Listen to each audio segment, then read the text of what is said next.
is used. That's this beautiful rust color. So all kinds of goodies in here. The hot pink, this beautiful bright pink, that is genuine rhodonite.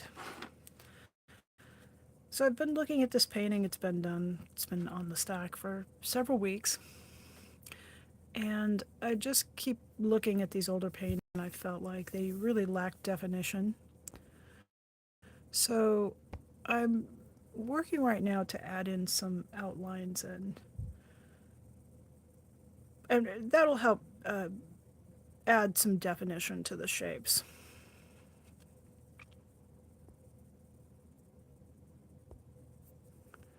All right, let's just get set here with some. There we go. I wanted to talk a little bit about the tools that I use for these outlines. And you've seen me use the Sakura Pigma Micron pens that are a pigment ink. It's archival, acid-free. So we've used those. Tonight I think I'm going to add in, I've got a little bit of purple in here that needs an outline, and I'm going to see if I can get this very fine line marker, which is archival quality, acid-free, light fast, and this is a Prismacolor Premier marker. So the color probably corresponds to Imperial Violet is what it's looking like. So they work very well with the Prismacolor watercolor pencils and their coloring pencils. I brought out an assortment of the Pitt markers, which are Faber-Castell. They are also waterproof, light fast, Indian ink, and I don't know, we'll see. I've got these grays, which I think might be a little bit more subtle than black, but I haven't had them out in a while, so we'll see if they're even still viable pens. But they should work quite well in a fine art application because they are India ink. So I've just got a couple of different golds, which I think might work for these stones that are meant to represent something like amber. Something along those lines.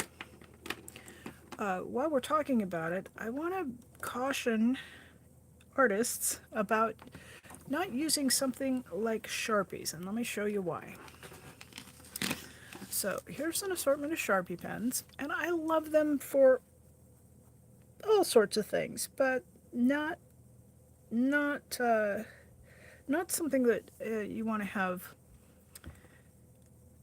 stay the same over 5 years. If you're making art that's going to be scanned or copied and it's good, well, it's right then and there, right in front of you, they work fine. Lots of bright colors. I labeled these pens. The cap's close to the color, but I don't know if I'm one of those people that look at the least visible difference between color. To me, the color that the ink is and the cap are two completely different colors.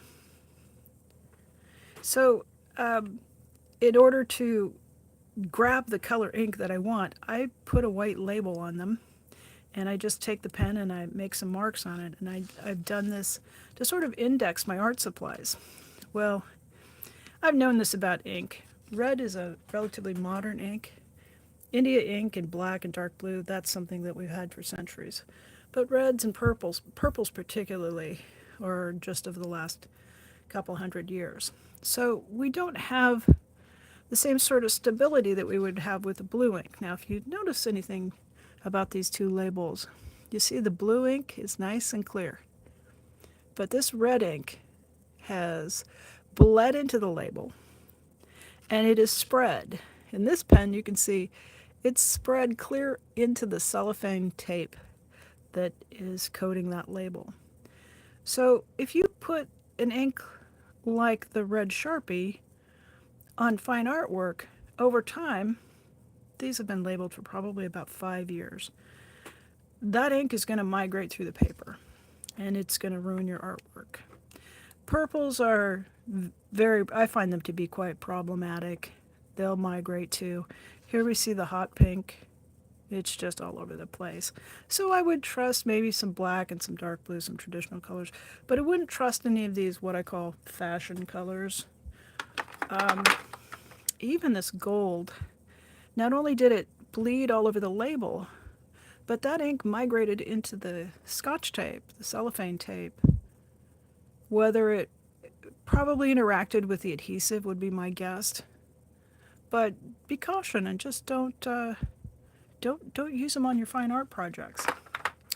They're kind of tempting, but stuff like this, it's really not, it's not archival. Fun, but not archival. So hello there, welcome in. New subscriber, welcome, glad to have you.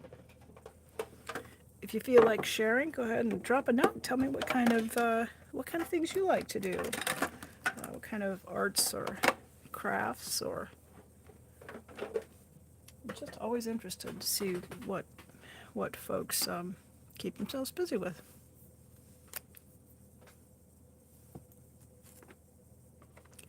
Get a little piece of scratch paper here. Make sure my pens are gonna operate.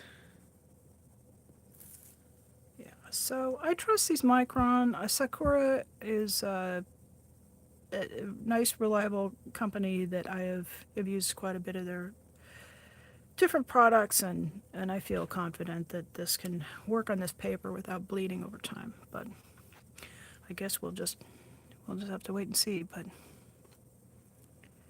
they're manufactured to art material standard as opposed to just office supplies or craft materials.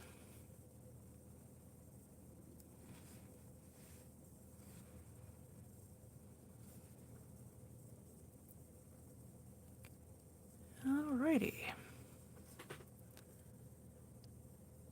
Paper quilling. That's a fun one, isn't it? Do you cut your own paper for your quills, or do you use the commercial? I've done it a bit using the commercial paper, which that's okay, but when you start using your own scraps and handmade papers, it's just, oh, it's so much fun. You can make something that's really expressive of your own artistic ability.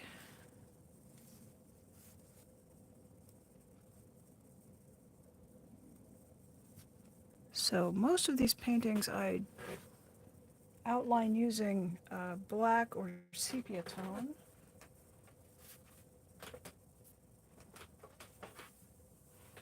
And here's just a little art show of, you can see the difference between not outlined and we throw in some outlines that really, it gives it a different look, and bringing in some line work changes it up a little bit. So I think in this one there's quite a bit of definition to it that is a bit lacking in this painting. This has got a lot of nice colors and bright stuff going on, but you just really get some deepen that black. That helps with the contrast. So with my watercolors, I find it's very difficult to get really dark colors in there and get some good contrast. Nice. Create and Relate says that they have also unboxed the Caran d'Ache Luminance and Faber-Castell Polychromos recently. I love Polychromos. They're just a delight to work with. I do work with Caran d'Ache. I have the full range of the Neocolor 2, the watercolor crayons, and I use these in these mixed media paintings as well. I'm told the Luminance, I watched a couple of reviews of those, and the artists say they like them quite a lot, but they weren't really too distinct from some of the other Caran d'Ache products, so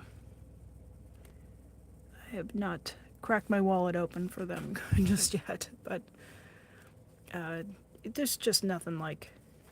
So there's nothing quite as inspiring as just a new, fresh box of any kind of art supplies, right? Just see those and get out some fresh sheets of paper or just get to it. Yeah, okay. So yeah, we get a little feedback on those, and yeah, I think people seemed a little bit underwhelmed by them.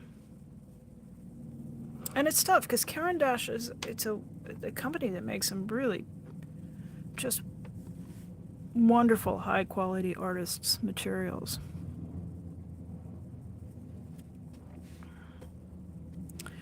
I would suggest keep playing with them. Sometimes you just have to take time to get to know the material. And maybe try it in some mixed media work. Yeah, so Create and Relate says that we're paying for the light fastness. And it's really, it wasn't something I worried about as a young artist, but now I have prints that I pulled in the 1980s, and and you pull them out and you see how they look and how they've aged over time. And I will tell you, like older artists, younger artists, pay attention to stuff like light fastness. It does matter over time. The color range looked quite good in those too. But Caran d'Ache it's a traditional company. It's Swiss, and their colors tend to be quite traditional.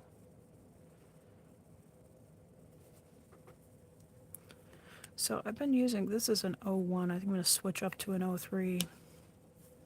So you do portrait drawings. That's lovely. Okay, and they smell beautiful. All right, well there you go. Um, I do like an art supply that doesn't smell disgusting. It's somewhat intangible, but I will. Yeah, you're not wrong there. I think that's a valid. I think that's a valid scale to rate the art supply.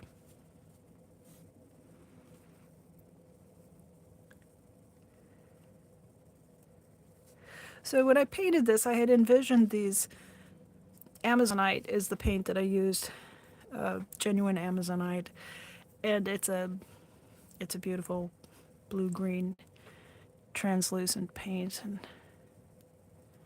so I envisioned these little pebbles as being tumbled and polished and transparent and kind of laying on top, sprinkled on top of these bigger stones. So my outlines are just, they're going right over the top of everything else. It's not photorealistic. It's just an impression in it at any rate.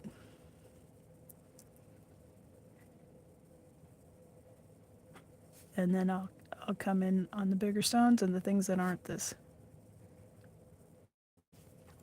aquamarine blue, and they'll be outlined in black.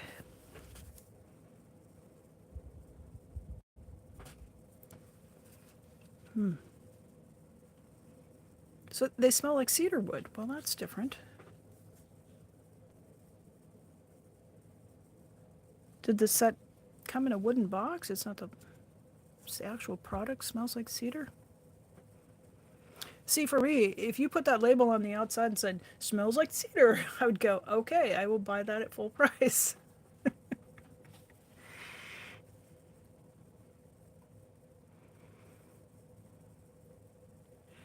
I know before I get, because I know I've got a couple of regulars who will come in here and go, yeah, but what about the grape scented kitty markers? No, all the no to that.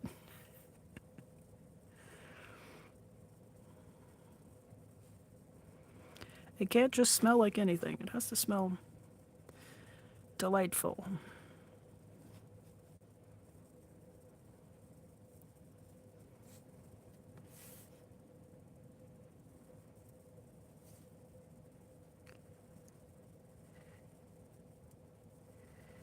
So I've just been working away on a couple of paintings coming in, and haven't been live streaming because the stages that I'm at with those paintings require me to pay quite a bit of attention, and then I don't read the chat, and so I didn't want to be antisocial and not talk to everybody. I'm gonna turn this around here. Oh, so they're made of cedar wood. Okay, well that's nice.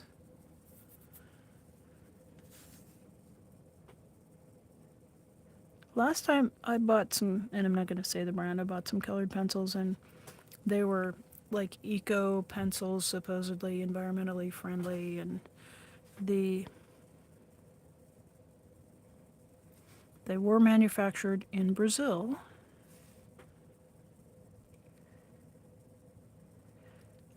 But really flexible and bendy in an unpleasant way. I do like my pencils to be firm because I tend to be a bit heavy-handed with the way I lay down the color, and I'm all for, like, let's don't cut down virgin forests to make pencils, right?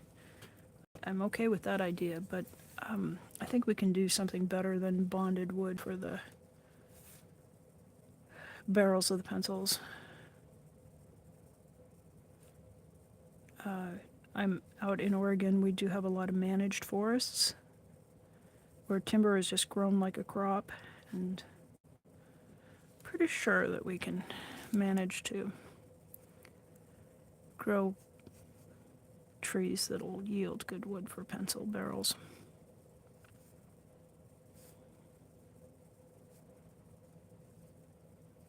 Yeah, so have you worked with Illuminates enough yet to like judge the blendability and some of those attributes, or?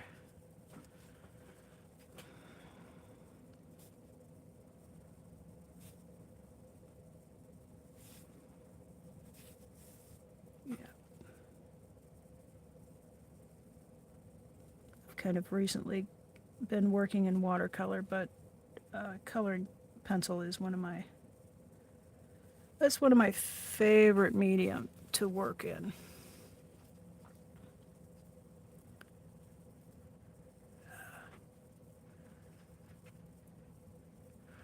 So Create and Relate says they've done more crafts than art recently due to lack of time and being a single parent. I feel like there's that the distinction between art and craft is somewhat, it's wholly and completely artificial. When we're working with our hands, when we're doing that creative work, it could be knitting, it could be watercolor painting. The flow state in my mind is the same. Now, one's a craft, one's an art. Anything that you can do that'll get your mind to sort of settle down and tap into your creativity.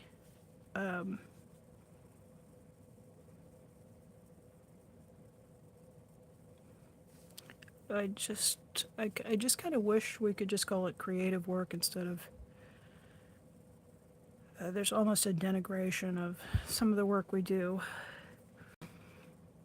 in calling it crafting, because it's very good for us as humans to engage in creative work, whether that work is called art, whether it's called craft.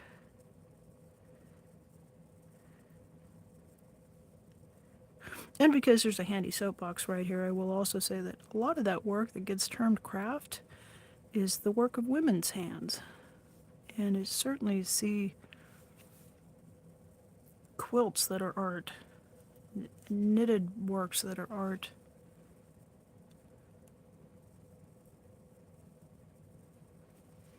So I hope that you will Give yourself full credit for whatever the work of your hands is.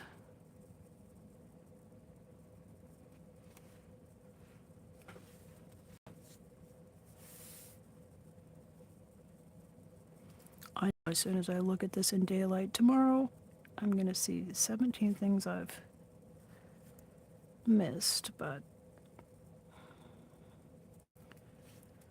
the process on these is just to come back again and again and kind of deal with it in phases or in steps.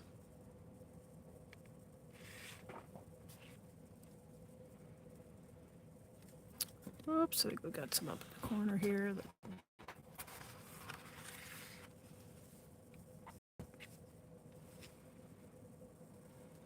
No, we got them.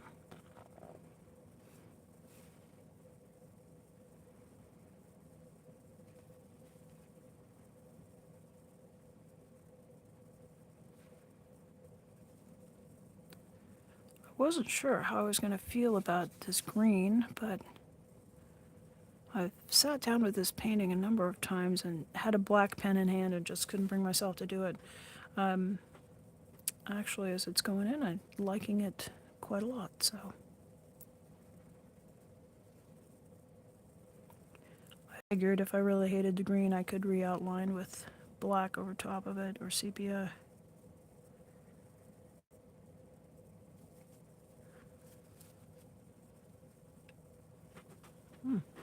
Hello, Maya. Oh, out in Oregon, 10 something, 11 something.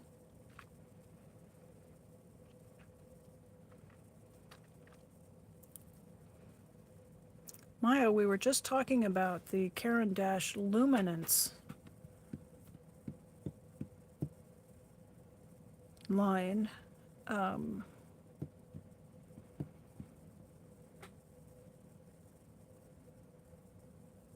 And I don't know if you've tried. I don't think you've. Did you order some of those or try any of those? I think you were with me. Like we kind of just PM. It's Monday night late. Yeah, where are you? If you don't mind telling us, just tell us a region. You don't have. Don't out your neighborhood if you don't.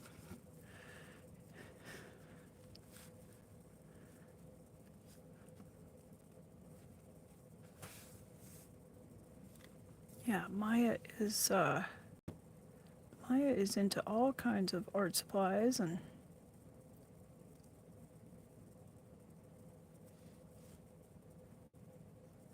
is joining us from Norway this evening.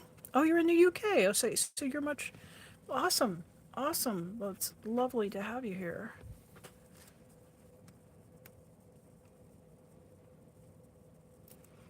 You're actually closer to moderator Maya there. So that's terrific. Love it.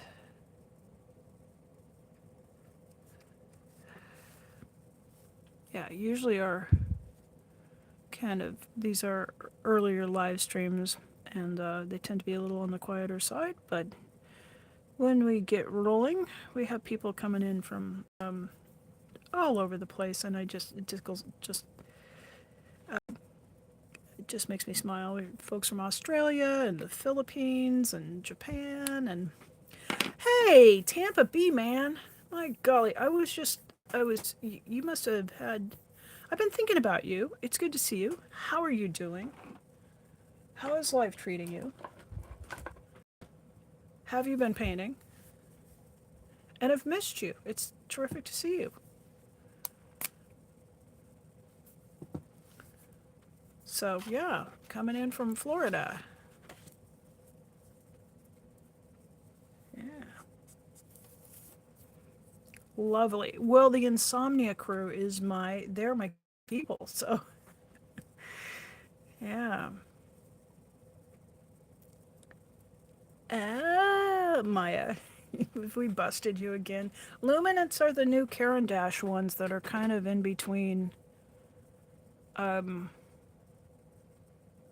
They're light fast. I mean, I think that's their main. I think if I didn't have any Caran d'Ache if I didn't have the complete set of Neocolor 2 and I didn't have pencil, I might really look at Luminance and say that was like a good entry point to come into it. I do like how their colored pencil range and their watercolor pencil range is color matched pigment wise to the Neocolor. And the Neocolor look like coloring crayons, but they're water soluble, kind of magical. And then Neocolor 1 are like a kind of a firm pastel that can be blended with mineral spirits, but it's not water soluble. Yeah, and they are expensive. But I I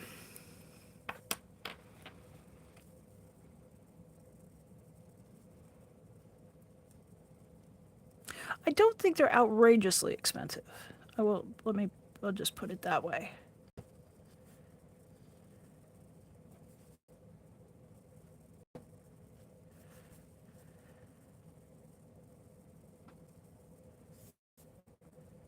I think if you're just sketching and sort of grinding through them, they might be a bit.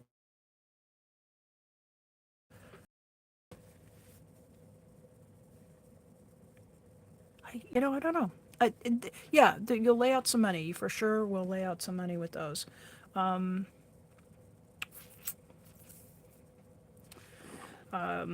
looking at the inflation rate on art supplies, it has it hasn't climbed as much as some other things. I ran across a catalog the other day and I was like, wow, watercolor paint is really not like it hasn't doubled or tripled in price the way some other things. All right, so Maya says, all right, so the whole set was over 400 pounds, and Maya says in all caps, I am being corrected, they are expensive. Okay.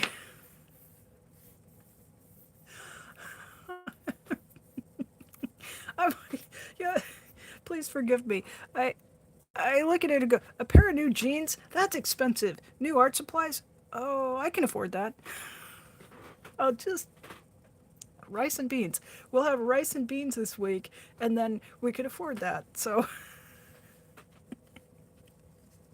it's just perspective, folks. Yeah, well, it's definitely some money out of pocket. Okay, Tampa B man, you're doing wonderful. Oh, that's so good to hear. Well, I've been taking a break from all the shenanigans, so I'm I'm doing better. And yeah, how about you? Are you still knee deep in shenanigans, or are you taking a little break from it?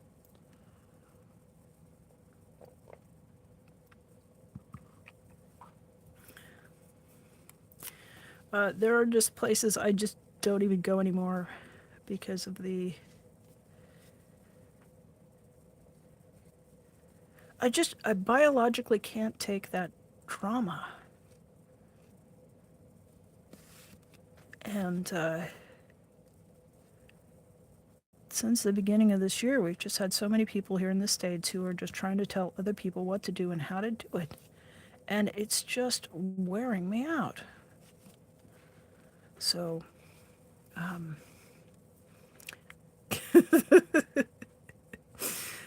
Barbara says, no shenanigans.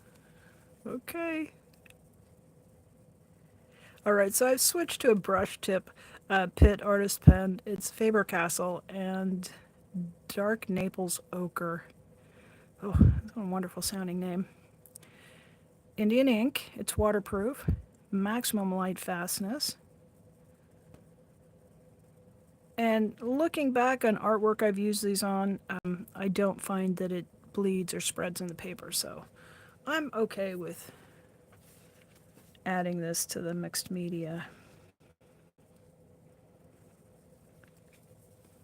party that is going on here on these works of art. And actually, the brush tip is just kind of delightful in the hand as well.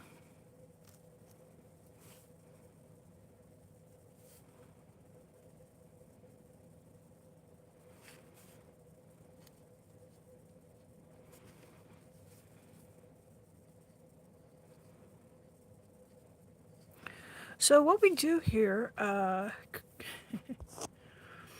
create and relate is mostly I just goof around with stuff, but I think the best part of this channel is the folks who come and hang out in the chat, and they're so supportive and kind to one another and very knowledgeable. There will almost always be somebody who knows something about materials. So if you've got questions or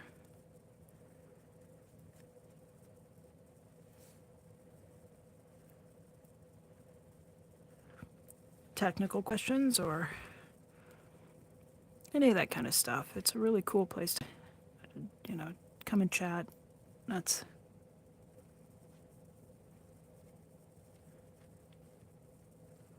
my perspective, though, is like I come to it to hang out with all of you.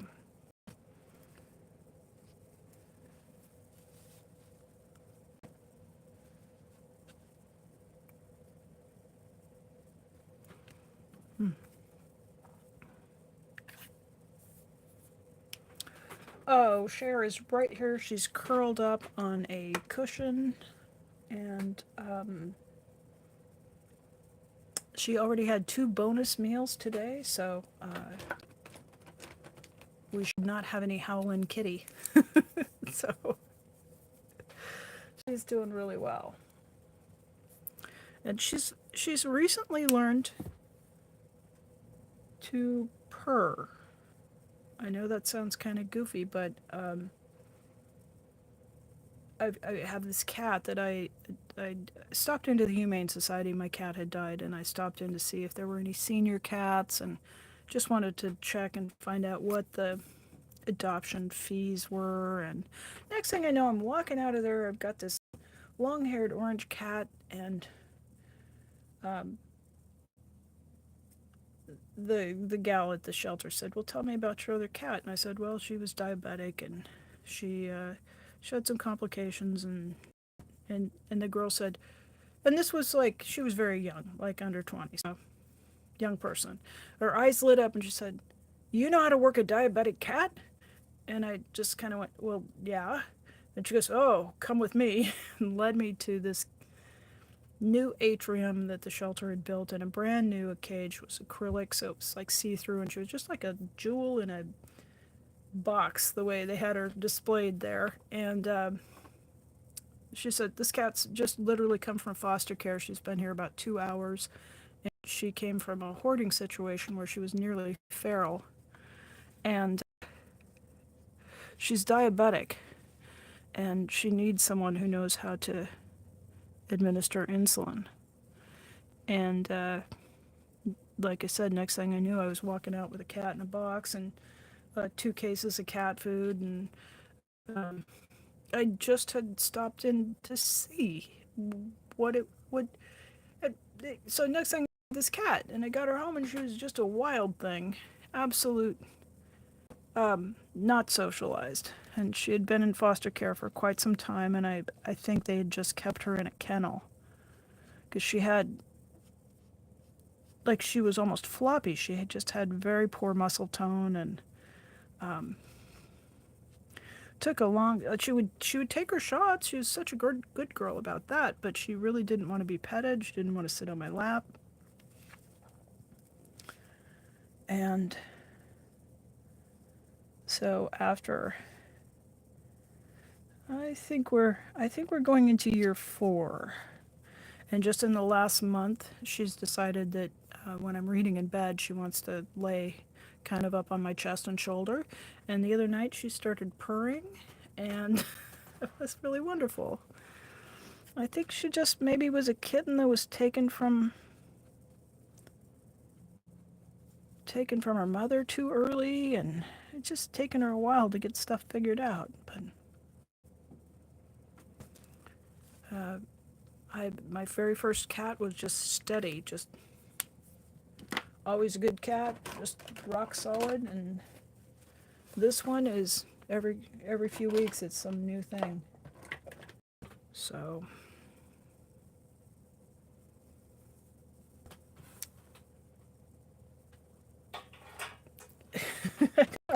Cats are funny people, right?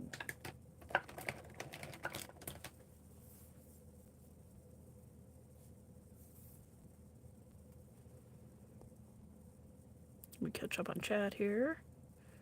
Oh, Great and Relate just started doing lives themselves a few weeks ago. I was so scared, but you've enjoyed doing it and connecting with people. Yeah, it's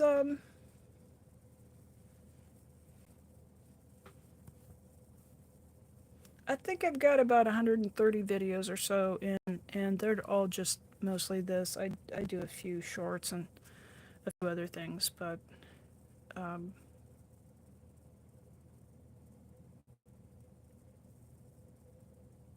yeah, it's okay.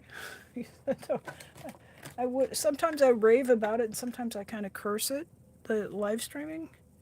When I curse it, I'm not live streaming. I'm off doing other stuff. But in general, I find it to be kind of an interesting experience. So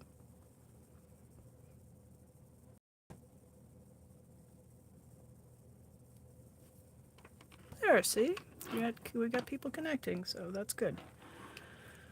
Okay, I am hesitating because I've got the black pen and I'm wondering if I can. I'm looking at these rhodonite ones that are bright pink, and I know the black is going to look really stark, so.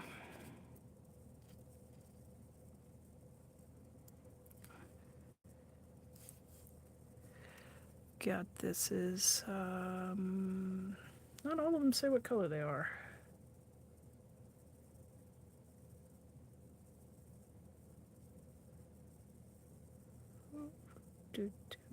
Nope. Color 189, and no idea what color it is. It's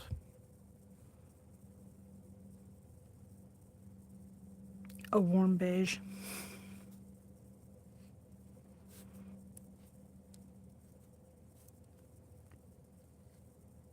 All right, that grounds it a little bit. We're gonna try that. Just gonna kind of build it up with layers.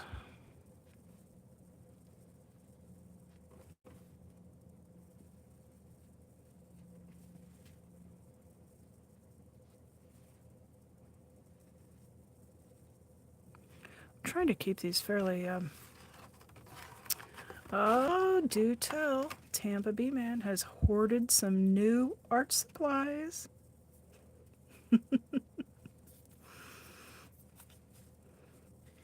Tell us, tell us, tell us.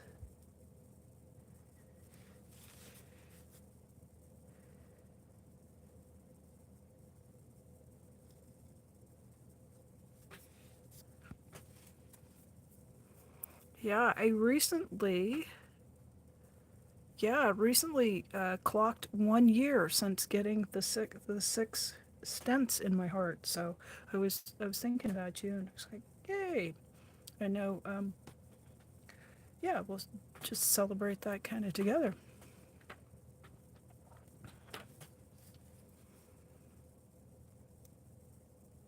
Is it paint? Is it paint? Is it for paint pouring? What is it? Okay, this is actually working pretty well.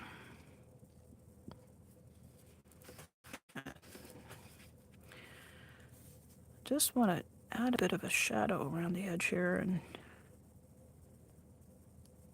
I still want to keep it translucent, which ink is really good at doing.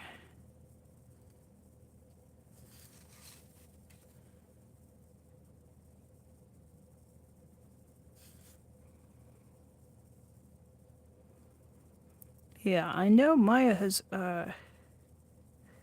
may or may not have opened a box or two from Jackson's Art Supplies.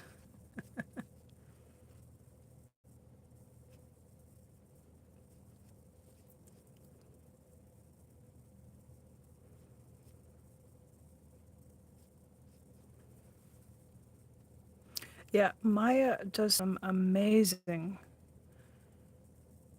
misty atmospheric landscapes in watercolor that are just breathtaking. And lots of live streams with other artists. So definitely check out Maya's channel.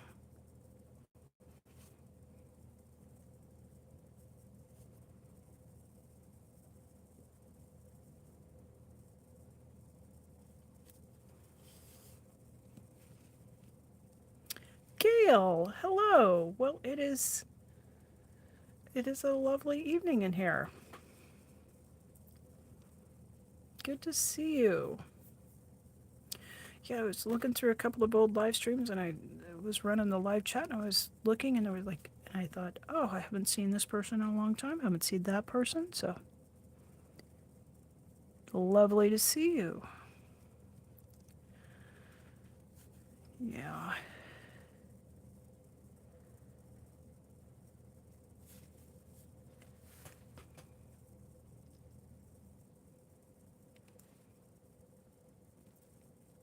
Well, you know how it goes in here. It's just another day, another pebble to be outlined. So, yeah. UV resin and more polymer clay stuff. New stained glass. And, oh.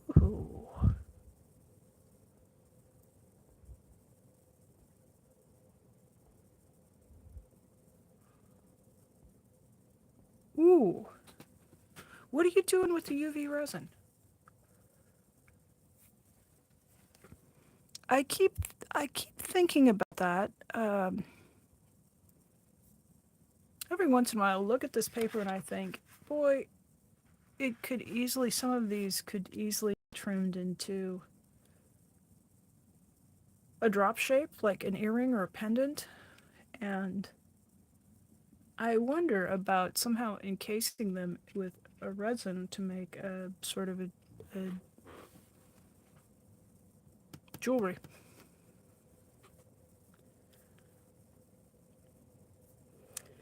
Yeah, it's a lot of anticipation.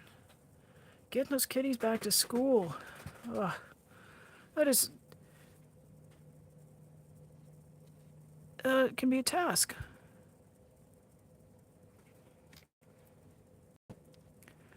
I was diagnosed as autistic fairly late in life, and like transitions, I've always had just a very difficult time with transitions, and a lot of autistic people or neurodiverse people, ADHD, that also, we can really struggle with transitions. Plus, just like, I think even if you don't have a atypical nervous system, just switching gears from vacation back to go back to school or transition to anything, it's not easy. You just have to try to give yourself some grace with it and give yourself a little extra time there.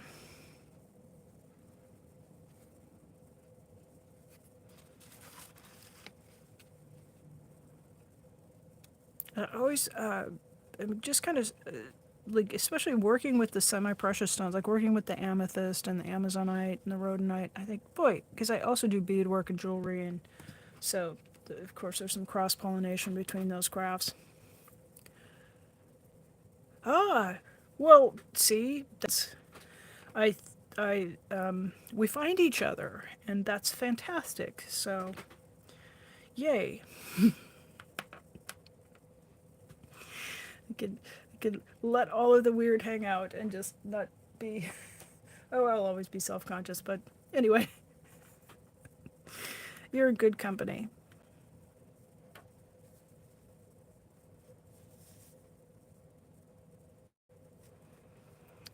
Yeah, that's one of the top ways women get diagnosed is their children get diagnosed, and they start to listen to those checklists, and they go, yeah, I was kind of, yeah, I didn't talk when I was a kid, and all of those things that just keep adding up. And yeah, I was diagnosed ADHD a long time ago. My brother was diagnosed ADHD when he was 5, like back in the 1960s. So I was in my 50s when I was finally like, and I just had to rattle cages to get somebody to just answer the question, if I'm depressed, how come the antidepressants don't work?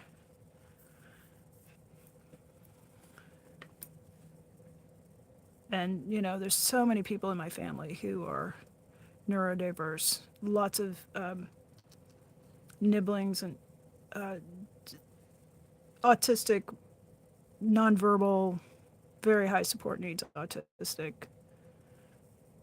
all the way through, I guess, could go a half a century and nobody'd notice it autistic.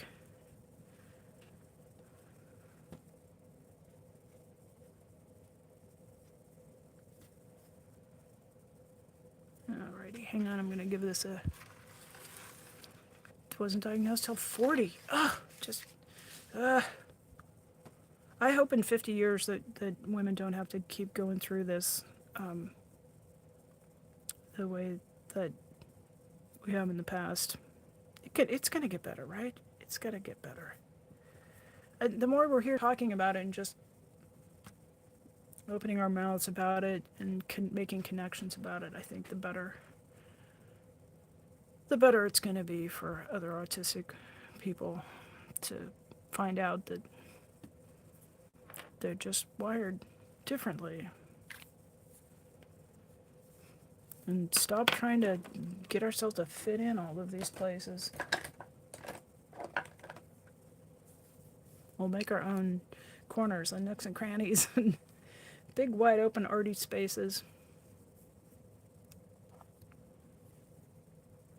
Alrighty, boy, you guys got we've got the chat rolling tonight. So Tampa Bee Man is making everything you can find nice and shiny and coated with resin. Okay.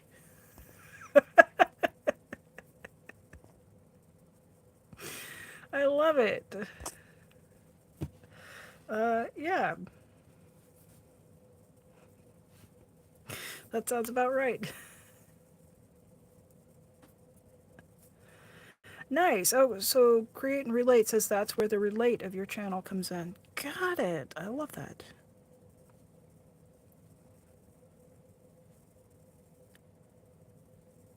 Yeah. I never really set out, okay, today I'm going to live stream and I'm going to talk about it. It just always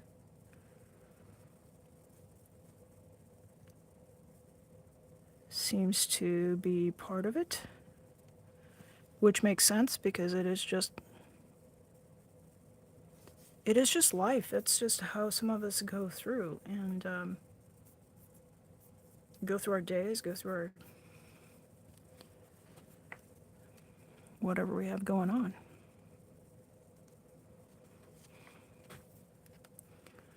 Let's see. I just switched up to color 180. I think the new ones, if you get the new Pitt Artist pens, I think they do have colored names on them rather than just numbers.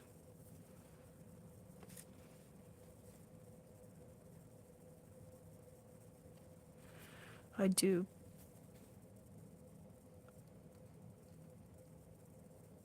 appreciate when art supplies have names.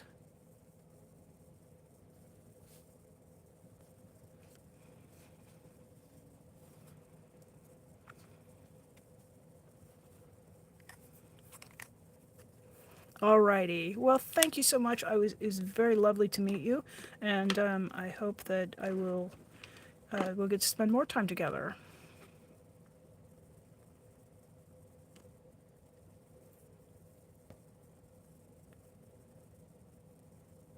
Oh, is Gail taken off? Okay. Oh, there you are. Well, it was lovely to see you again. Thank you. This was yeah, they were pretty.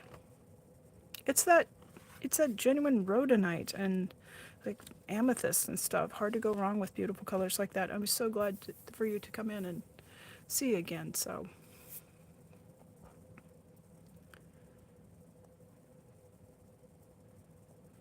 Yeah, Tampa Bay Man says, we all have something, some you can see and some you can't. That is so true.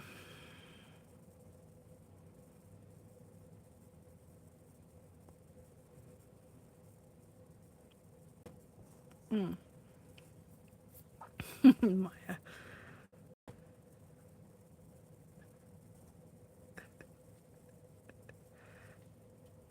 Exactly. We're talking about quality of pants versus art supplies here in the chat, and Barbara says, "Who needs new pants? I'll just get paint or ink on them anyway." Exactly. I'll tell you, I've just since the since 2020, I've just been like, I'll go to something like Old Navy, and I never buy anything at regular full price in these places. Wherever I go, I just go directly to the clearance rack and I look for the things. Like I'm wearing sweat pants right now, and they cost $2.97 or 98.99, whatever, $3. Are they flattering? No, but they were $3. And then I went across the parking lot to the craft store and bought $45 worth of watercolor paint. So, and I don't know at what age I just went, okay, this is how I'm gonna roll from now on. But apparently that I'm that old, and I'm not sorry, not even remotely. I'm quite good with that.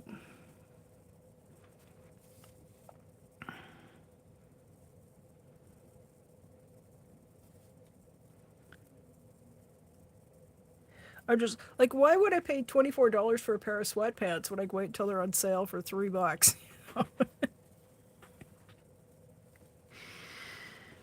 uh, can't take me anywhere.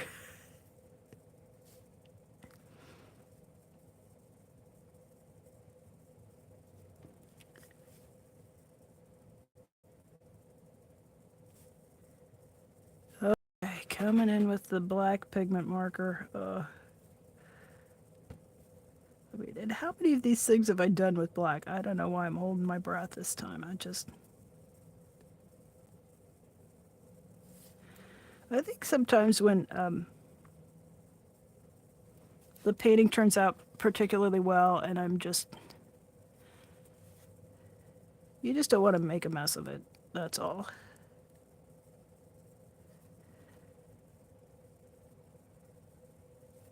Oh, immediately helping.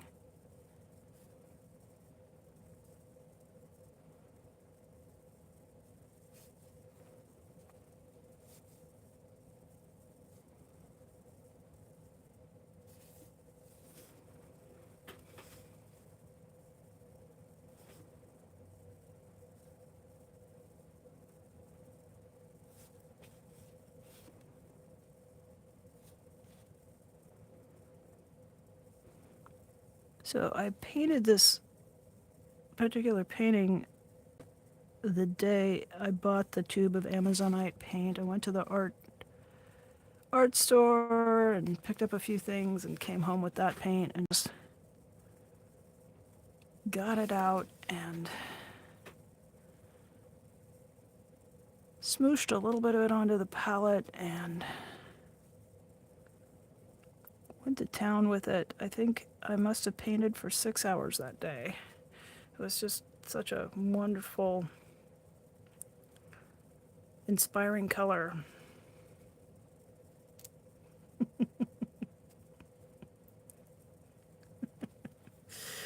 Maya says that she tried to have some painting clothes, but who is she kidding? All of her clothes are painting clothes at this time, right? Same. Oh,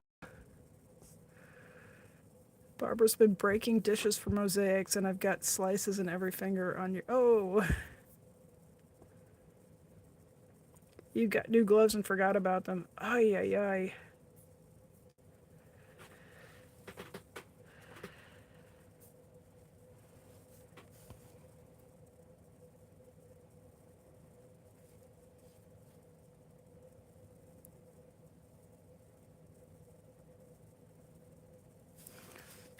So just do me a favor, Barbara, and tell me that all of the things that you use already have chips on them. My mom collected dishes, and I also am not a collector the way my mom was, but over the years I collected enough pieces of blue willow to have a whole set, and I even found my Fiesta ware dishes at thrift stores. And every time I'm in a thrift store and there's a mosaic artist who's like picking up a 1920s piece of china Noritake and going, oh, look at this, I can break this flower right out here. I just, oh, really? Please don't talk about that in front of me.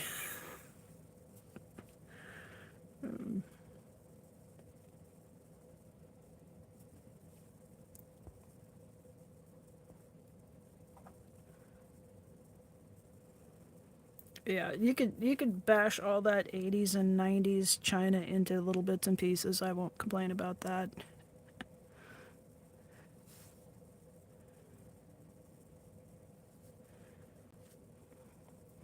And I know there's somewhere there's somebody's just like, oh no, it's like my nana's china.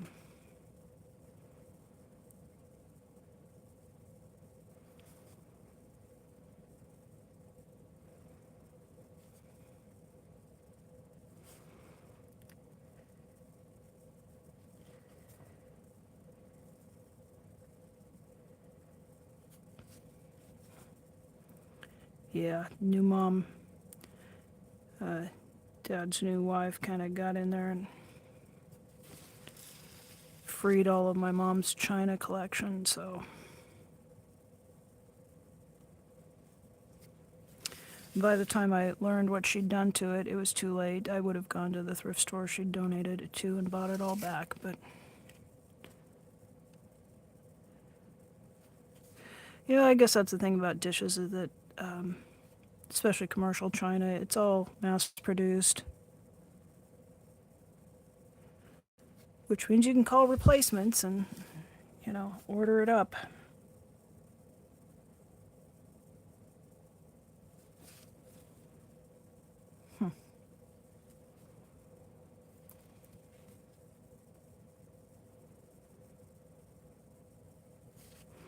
I was using a 10 for the last couple of paintings, and these fives. Oh, this is a 3. Boy, they just look like a little fine liner now.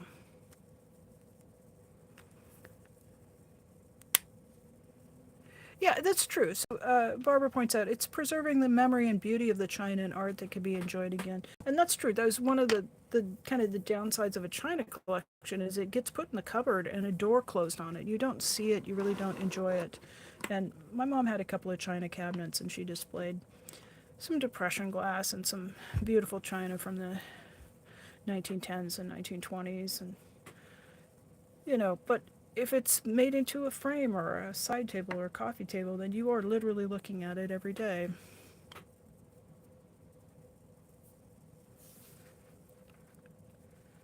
And you found out today that home goods stuff is full of lead. Well, it's a lot of it is imported from China, and they have different regulations than we do here in the United States. So, yeah.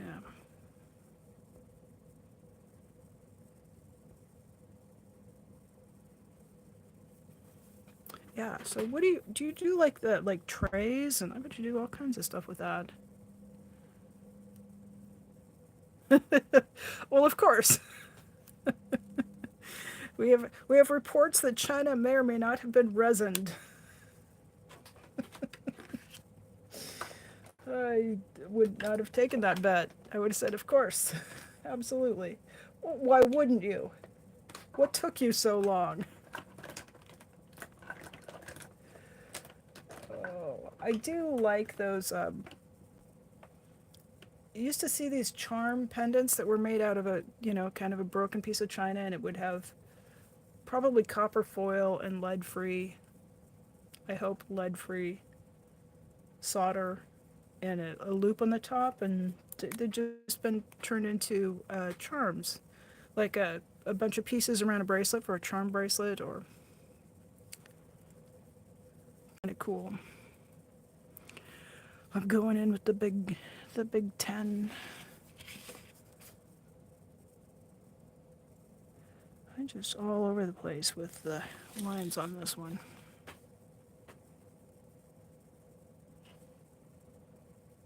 I've always thought it would be really cool to just have the whole. No, of course, my kitchen is tiny.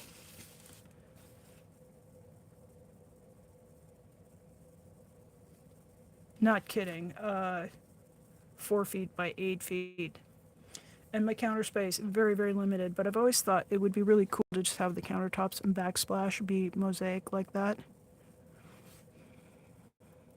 In my little tiny dwelling.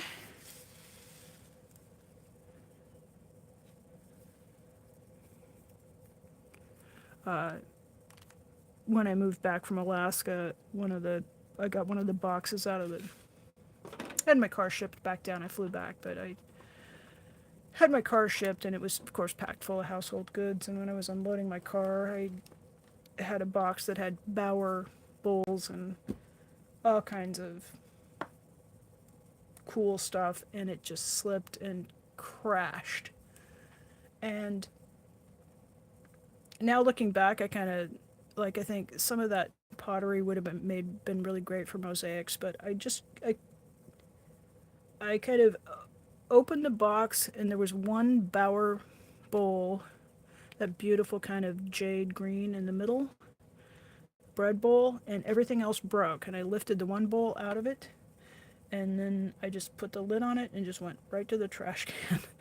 It just it was. I was like, I'm not gonna cry. I'm not gonna cry. I'm not gonna cry. I had like $25 years worth of stuff I'd collected just hit the ground, and it was so frustrating because it made it 2,000 miles back from Alaska, and just like right in the driveway, just crash.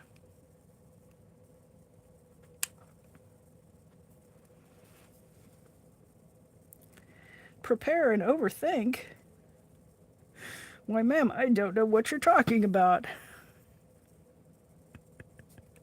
As I'm debating every little pen line I'm putting on this.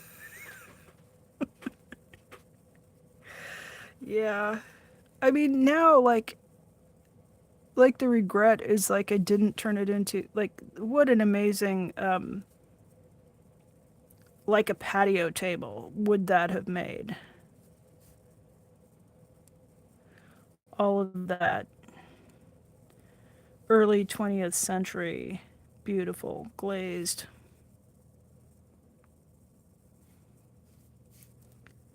But, I think it was the right move. Like a lot of autistic people, I get really attached to my stuff. Apparently, that's an autism thing. I was just always told I was a hoarder child who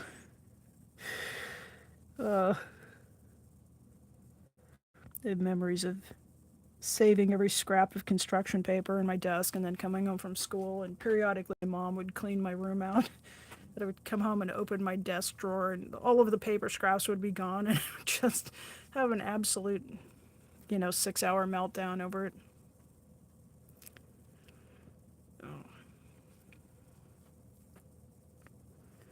So every once in a while, I've had a moment where you could tell, because it's like I remember I had to throw that box away. Still, 30 years later, still traumatized.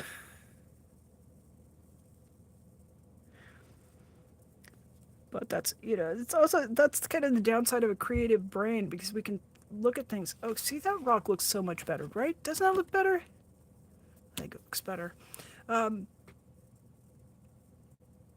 We think of all of the ways that we can utilize bits and pieces.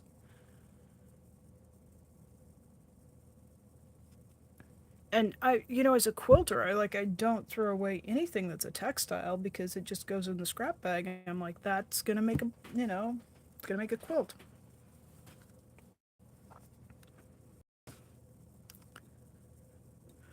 And in general, when I'm buying clothes, I'm mindful of the fiber. If I can find something that's all cotton, I'm just like, yeah, great, it'll be clothes. And then when I wear it out, there'll be bits and pieces that aren't worn out, and I'll save those scraps. And yeah, I think artists are we have different brains than non-artists.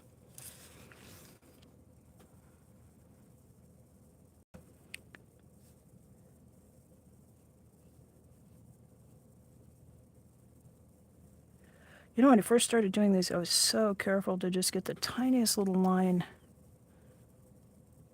And the more I do, the more I'm embracing these thicker lines. They really, they've really taken a turn. I don't know. Did I show you this one, Maya? When I think I put this one on a community post, but I don't think I brought this one up in an art show. I've got kind of going a little wild with the extra lines in there.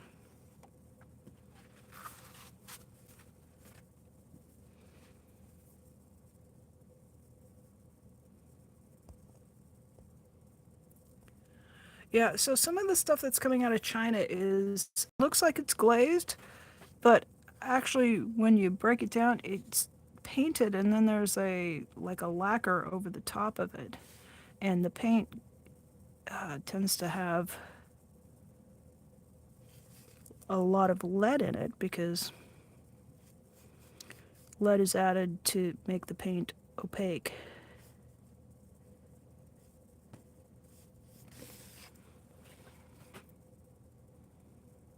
So if it contains a good quantity of lead, it doesn't have to contain quite as much pigment, and lead is inexpensive and toxic.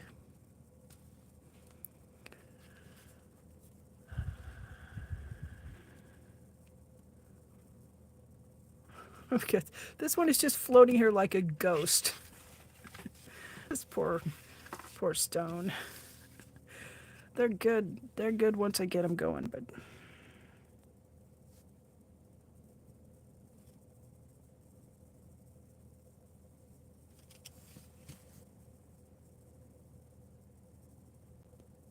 so funny to me how sometimes I can just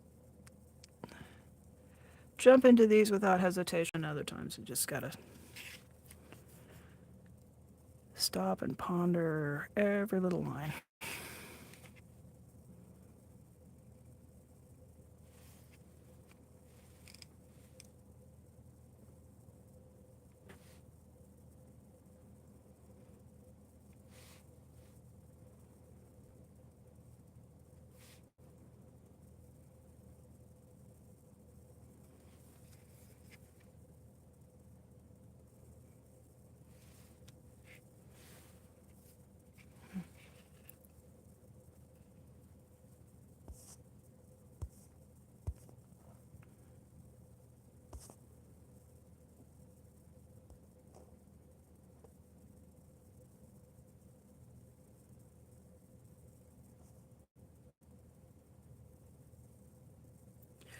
Oh, Maya's telling a story about her distant cousins who came and they got a hold of her beautiful smooth pebble and chucked it out into a field of tall grass.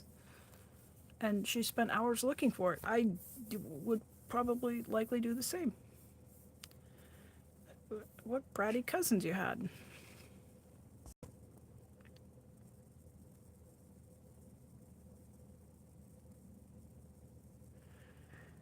Oh, the struggle against perfectionism is it's real.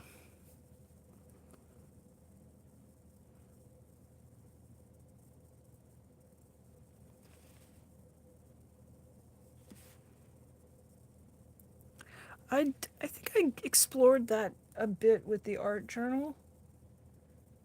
Just taking things and just gluing them where it pleased me, and then adding and stamping and a layer of media and glue more stuff and more ephemera. Um,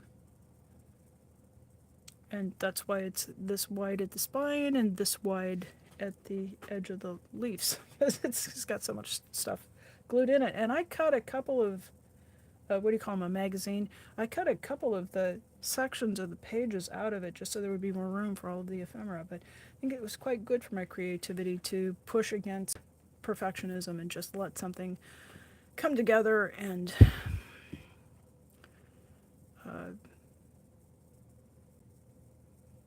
there's a word.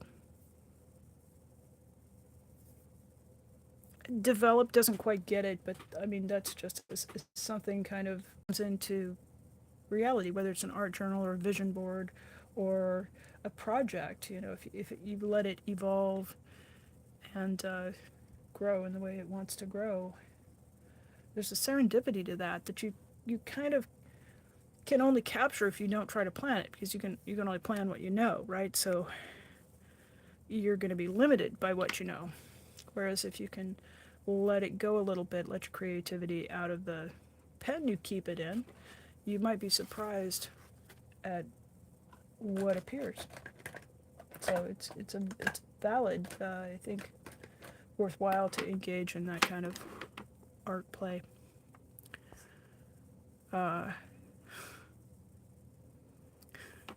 Maya says that she still misses that rock. Oh, if I knew more about it, I'd paint a picture of it for you, Maya. 40 years later, right?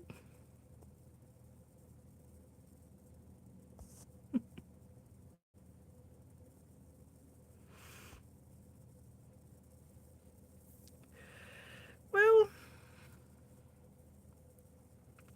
okay, so the comment is, it just doesn't feel right not making it perfect.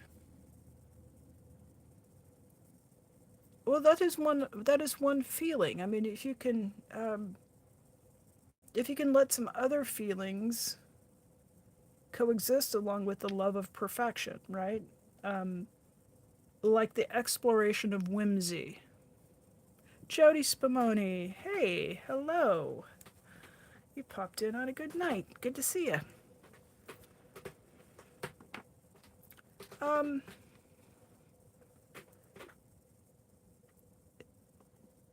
Yeah, there's something about like a splash of paint or a splash of ink or I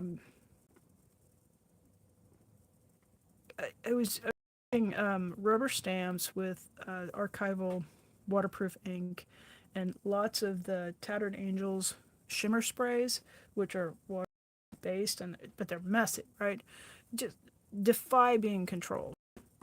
And flowers, using the heads of flowers to just saturate them with the spray and then press them onto the paper, and basically some kind of casual and very informal printmaking. And there's a looseness that comes in that, and a serendipitous, unpredictable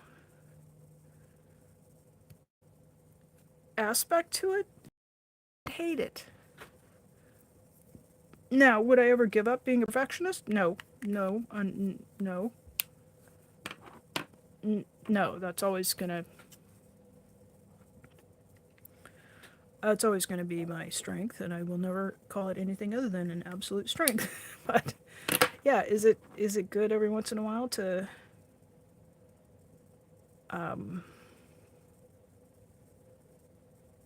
just try to loosen up and let something else happen? Yeah.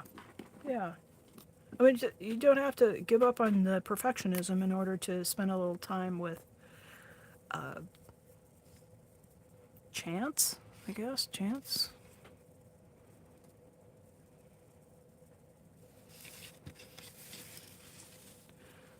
I mean, you'll notice this painting doesn't have any spatter or just like random me dropping paint on it. Every bit of paint was placed very deliberately and carefully with a paintbrush. But is hypothetically, we could have splashed some paint on it. Not this one though. Right?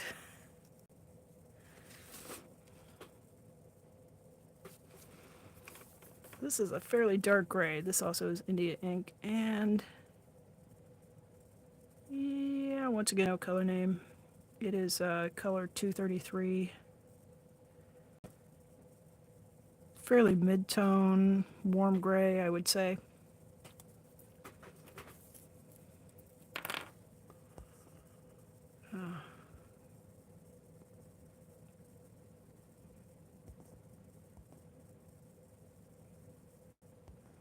Making your own stamps? That's cool. How are you doing it? Are you like carving soft carved material like Moo Carve or art erasers or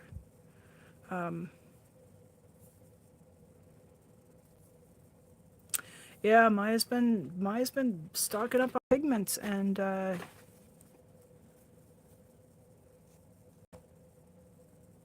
making some amazing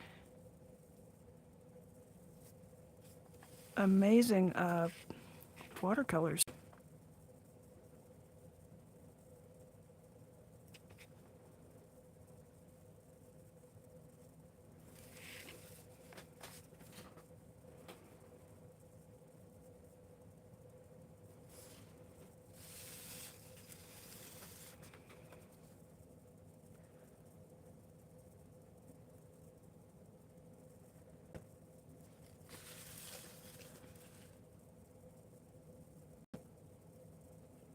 And Maya says she thinks if she would have a studio, she would maybe be more willing to make a mess.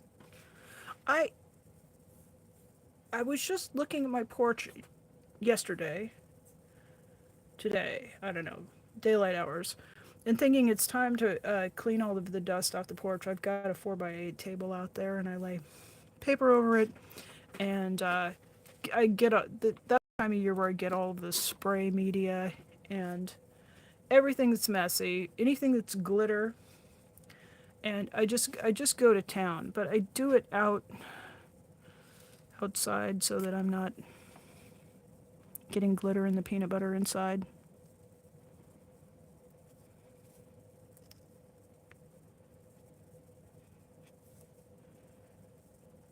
I know I've talked about this before, but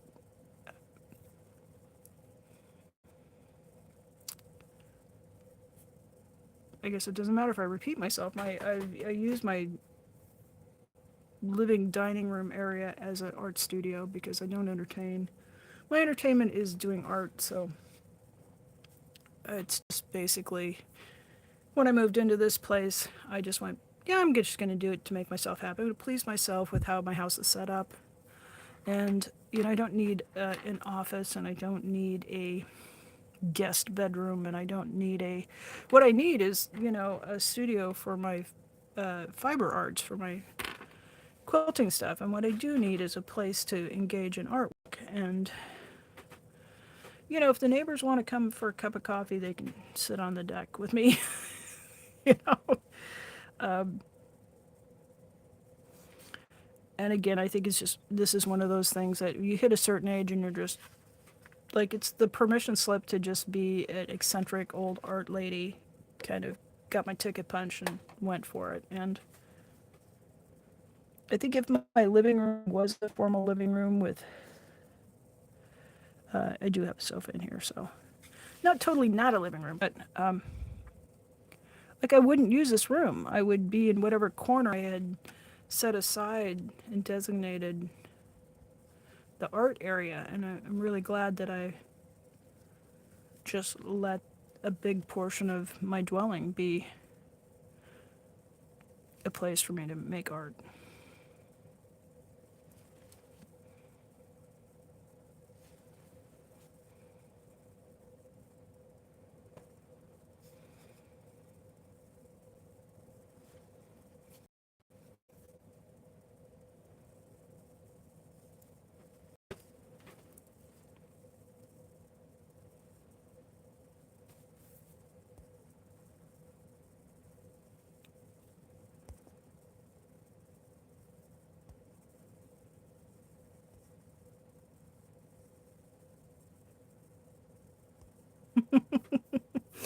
Barbara says, I never made my own yet. I just bought all the supplies.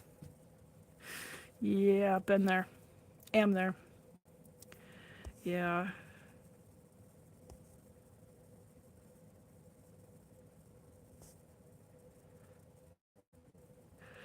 Barbara cars. It's still not big enough to be making messes everywhere. I miss my garage. I had a garage several dwellings ago, and um, I don't think I ever parked my car in it in the years I lived in that place. It just was always furniture refinishing and printmaking. So, and um, the best gift wrap station I had. It's just fantastic. I used to do a lot of gift wrapping for people, and we did quite a bit of it for the flower shop too. So,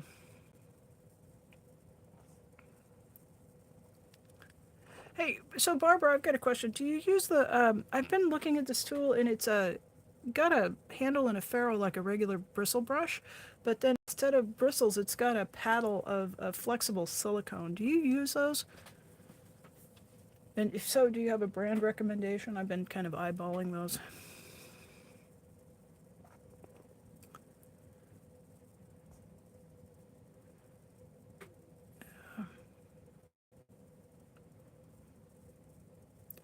Oh, sports cars. Oh, please. You know, those just depreciate in value anyway.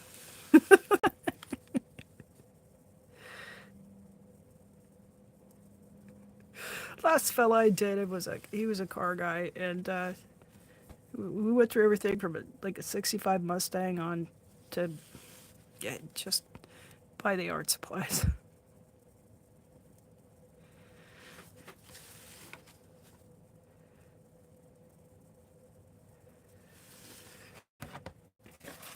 That damn car. Oh, it was. We had a few adventures and we had a few absolute stand the hair on the end of your on its end terrifying throttle stuck wide open kind of moments with the sports cars. So buy art supplies.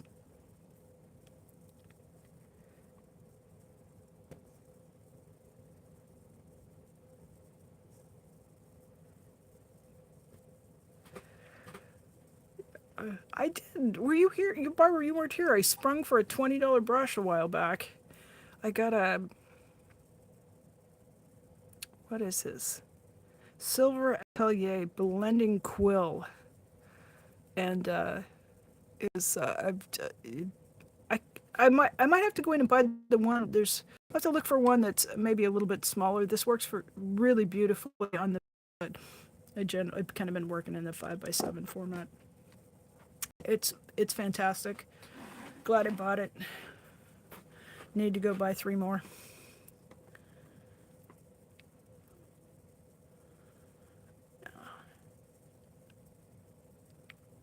Oh, you do want one. You want one, and there's two. This one is the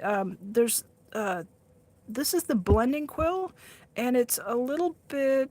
The bristles are white and they're a little stiffer. Like maybe it's not quite as stiff as hog bristle, but it's got a wonderful kind of a spring back to it.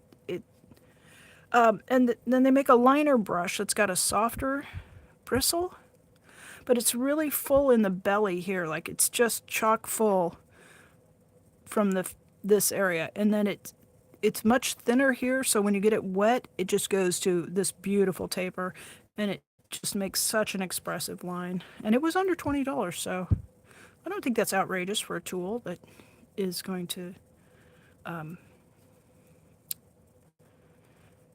put a smile on your face and make you happy while you're making art. It's kind of an interesting shape to the handle as well. It's very tapered, and it has a feel of, I love these Sumi E brushes, the kind of inexpensive, made in China with a bamboo handle, and but I've worn out a couple of them. But it's got that kind of a feel to it. So there's two of them. The liner is like I said, it might suit your your brush stroke style more.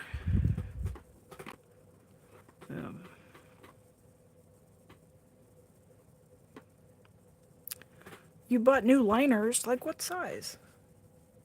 I go through phases. I'll be using a liner. Barbara in chat is talking about a liner. That's a brush that's got, it's got a very long,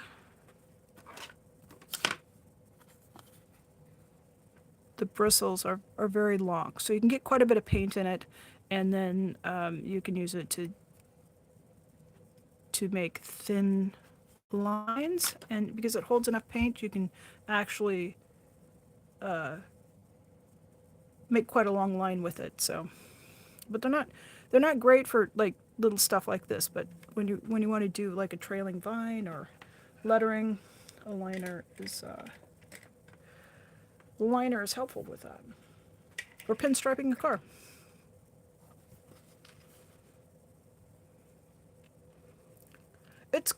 I find that it's helpful to have a variety of brushes because my hand can be.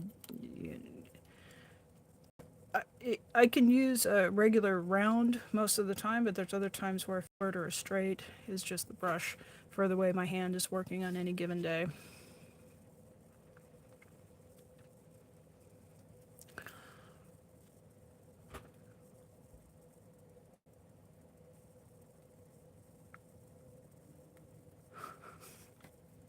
Maya, I gotta say, it's good to have you in here. The last couple of live streams, I haven't had you in here, and I've missed your presence.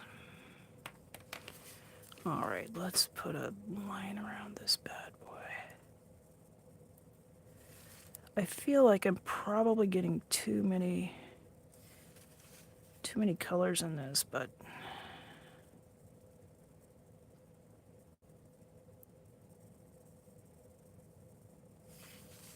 is that possible? Too many colors? I don't know.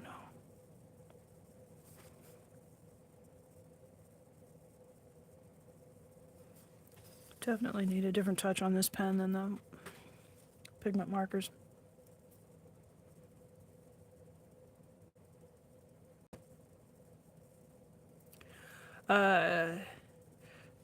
Barbara says those long brushes, they like to bend and have crazy hair days. True. And my favorite liner is actually nylon. It's synthetic bristle.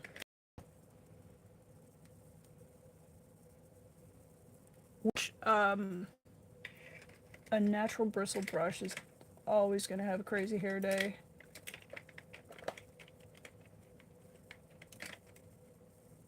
The synthetics tend to resist that a little bit more.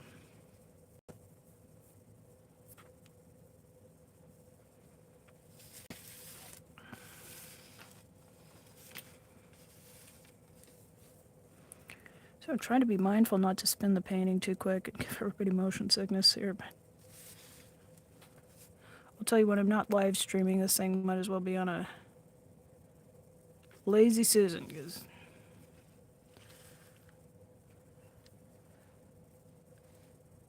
I find it is better for my wrist to just spin the artwork instead of trying to crank the arm around.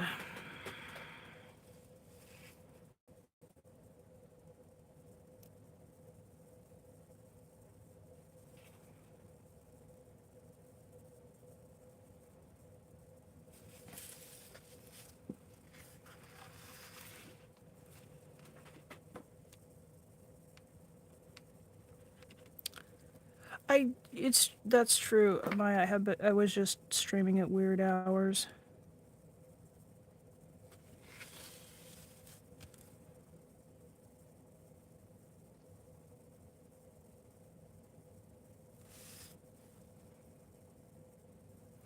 I think that's kind of my trademark streaming time is weird hours.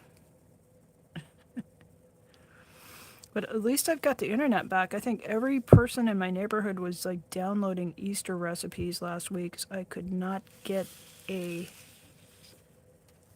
steady internet signal during daytime, and the local cell tower,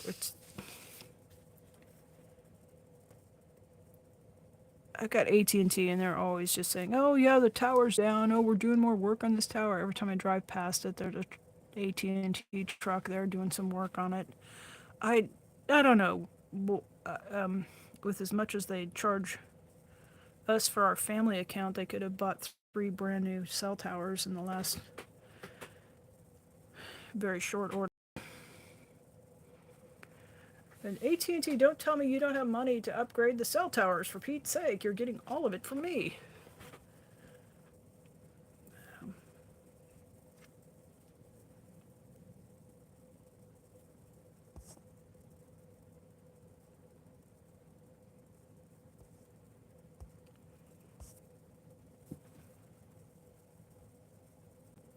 Oh, I do. Everything. I have the. Do you have the Rubbermaid Lazy Susans that you put in the cupboard for the spice rack? And there's a double decker where everything in the. You open all my everything spins in my cupboards. I do. I'm fond of a Lazy Susan myself. Very useful. Useful invention that.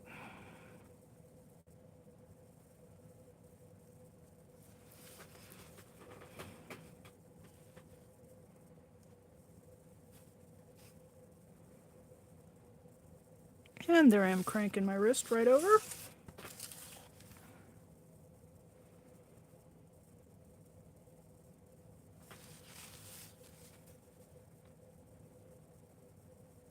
Yeah, I'm really liking this gray.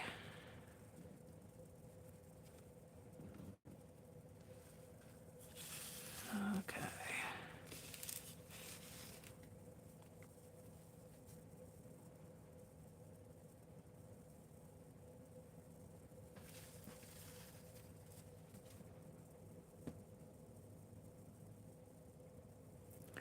So my point was, I guess one, to bitch about AT&T, and two, yeah, I was a couple of times I was going to stream last week, and I just I couldn't get a good enough signal to sustain a live stream. So, and like it, 1, 2 in the morning when I usually don't have any trouble getting good upload and download speed. So.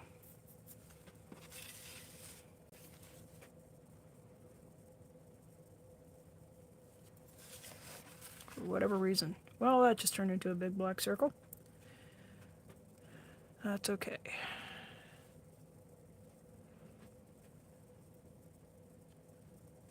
Yeah, I really love it on this. This is a mixture of zoisite and that bloodstone, and the bloodstone just granulates out to this fantastic pattern. I thought I liked the genuine hematite, and then I saw bloodstone, and it's all good stuff.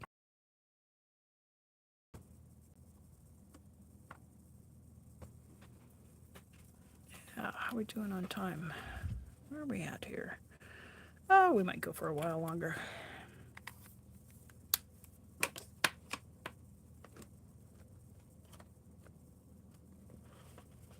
I think I might just do a couple of. I feel like my hand is getting really tight, so I think I'm going to switch up and just do a couple of pebble drawings. Oh, excuse me.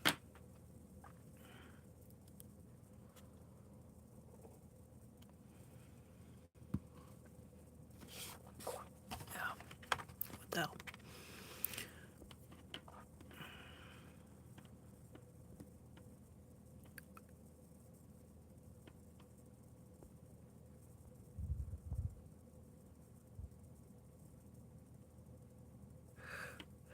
Okay. I read that it's spiny, and I immediately thought porcupine. You have a porcupine in your refrigerator. That seems ill-advised. Like, wait, no. It's spinning Lazy Susan. Got it.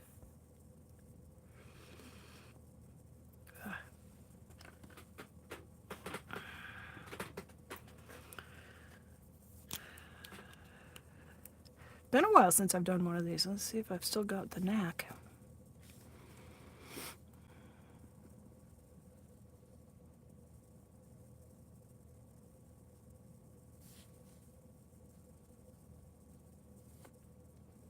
Oh, they're going to be wibbly today.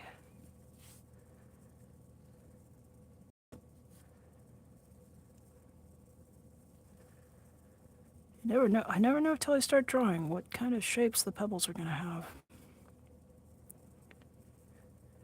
Did we lose Jody? Is Jody still in here?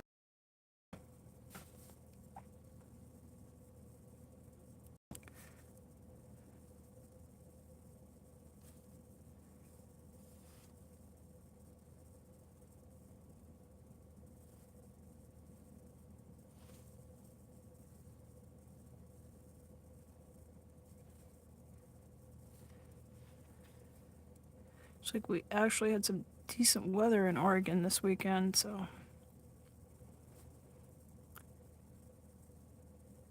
hope everybody had a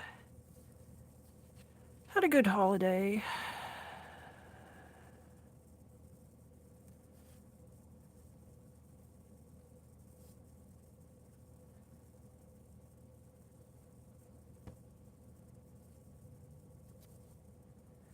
Got through it, got beyond it.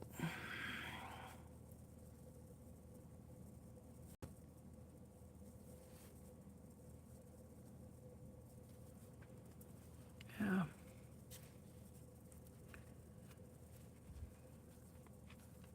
You did a mosaic Lazy Susan? That's fantastic.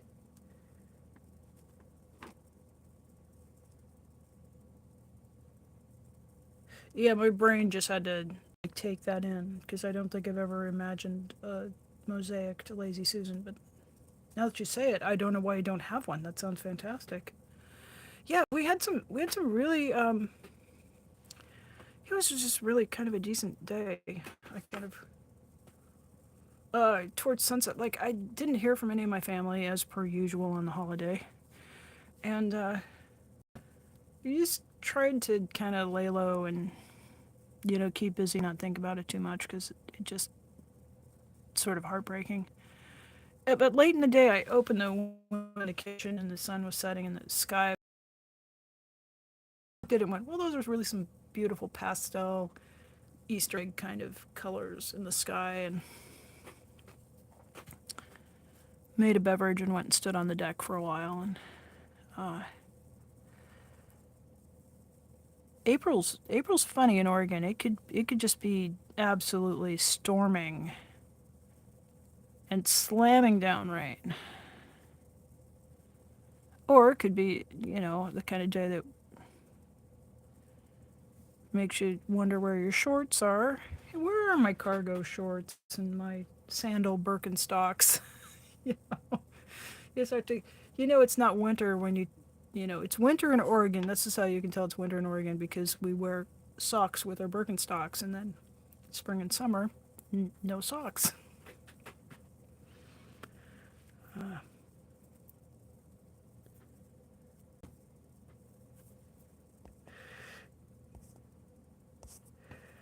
Maya says when she was a kid, she painted everything with nail polish. I used to have model horses as a kid, and I went through a phase where I painted all of their hooves with nail polish. So, yeah, some of my Breyer model horses they have pink hooves. They're very pretty. That's Now that you say that, Maya, I'm like I've got a couple of them up on the very top of the shelf, were my very favorite ones, and I just realized like I probably painted them with nail polish in the 1960s, and that stuff's still on there. Should we really be putting that on our? I don't know. I don't know.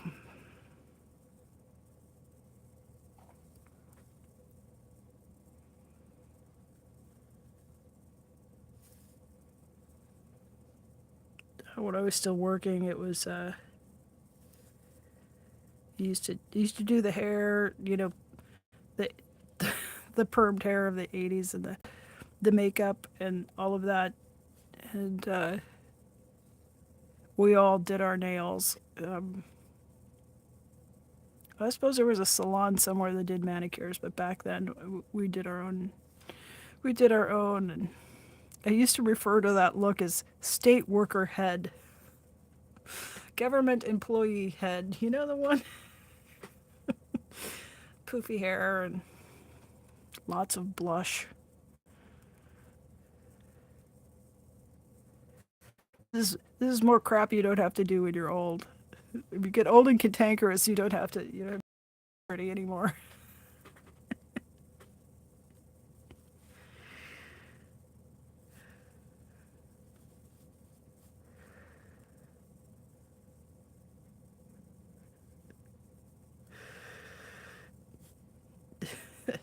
Somebody out here is going, yeah.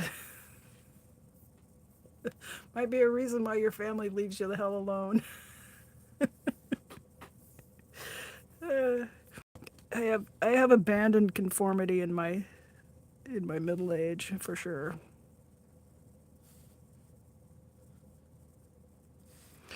I say conformity is it it never really it never really was very good currency for me to conform. And as I just kind of circle back to the autism thing, I think getting into that kind of a get up and just heading off to work, like it was heavily uh, conformity. It was masking in a way that it really took a tremendous amount of energy, it took a tremendous amount of time to do that. And I am relieved not to have to uh, engage in that. It's such time consuming behavior.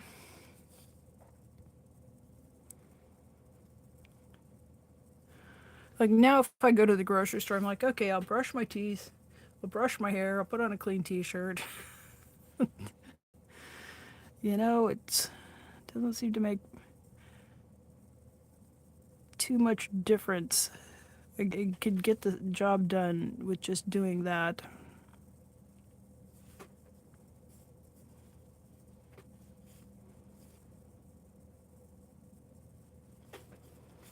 This one's a bit bloopy. And no, I have no idea what bloopy means, but it just seems to be a bit bloopy.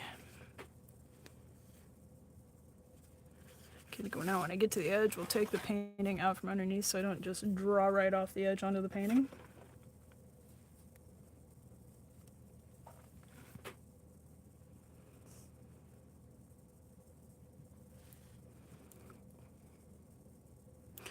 Yeah, Barbara says, nice being old enough to use as an excuse, no heels and comfort only shoes. Oh.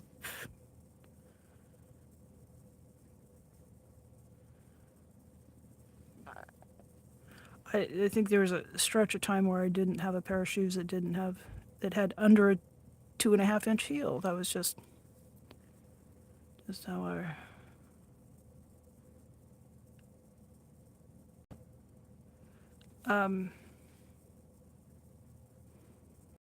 I do have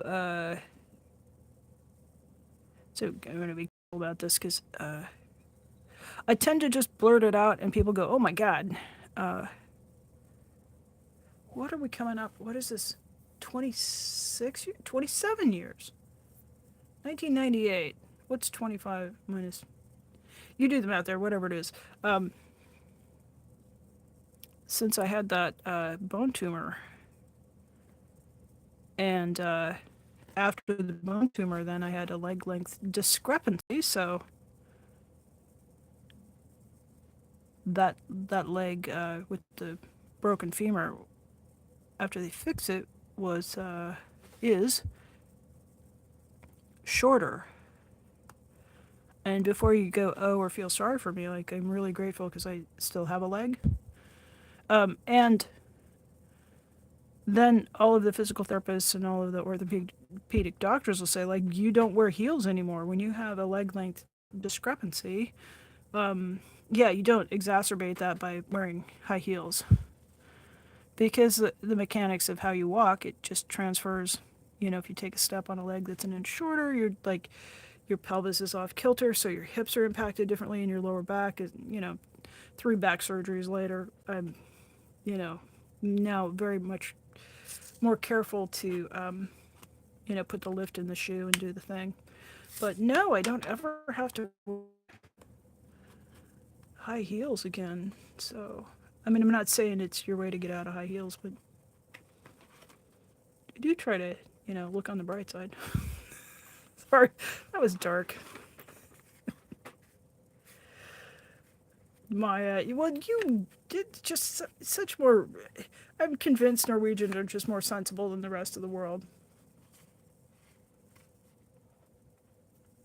No, when I worked in an office every day, it was skirts or dresses, hose, heels. Back in the 80s, back in the last century. Do you guys ever think from time to time? Do you think about what it would have been like? Like now we're 1925, right? 2025, and I think about 1925, and I think about how different the fashion was in 1925 compared to 1880. And I wonder if our fashion from 1980 to 2025 is I think it was a bigger shift from 1880 to 1925. Eh, maybe just me.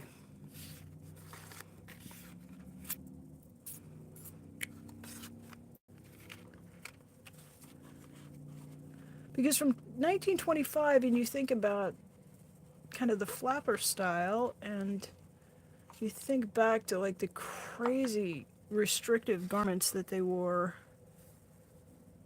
40, 45 years earlier, and boy, these are all kind of just a pile of dark ones.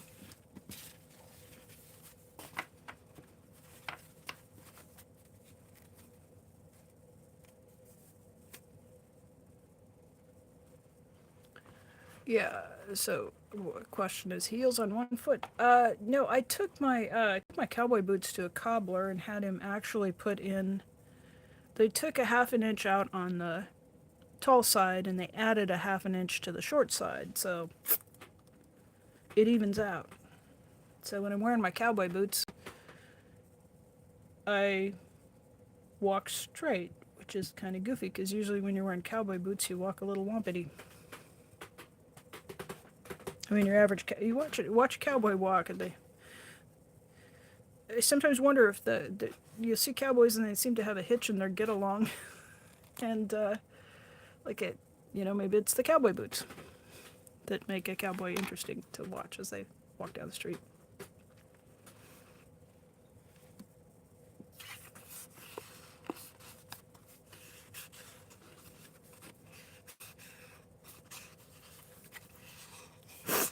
I am just. I've been keeping them all balled up for a week. I haven't been live streaming for.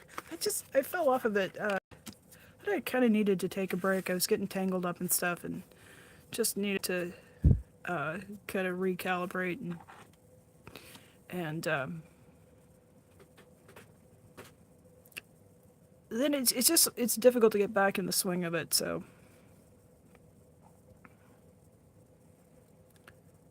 but I knew I felt like there wasn't even a dialogue going in my head, so I knew I needed to just take a break. And then the last couple of weeks, I've been kind of walking around the house and thinking of stories and thinking of things that amused me or things I wanted to share. And so, maybe we got a little bit more material. Get back to the live streaming and see how it goes. Although I woke up yesterday and I had an inclination to unsubscribe from a whole whack of channels. This was actually a couple days ago, and I was like, okay, let's see. Before I go and do that, I will just let that rest. And then I woke up this morning, I was like, yeah, that's what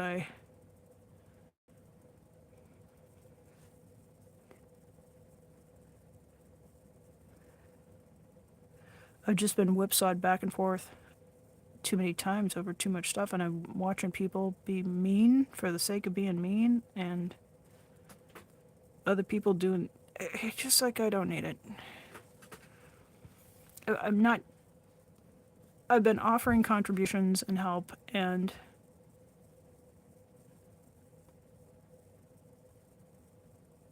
that has not.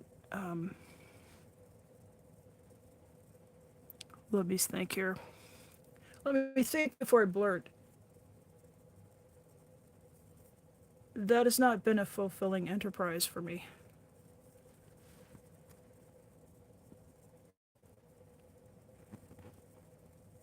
So there's a lot of stuff going on in the world, and there's a lot of things that need addressed and changed and paid attention to, and so I'm going to stop beating my head against a wall and at least switch to a different sort of a wall for a while.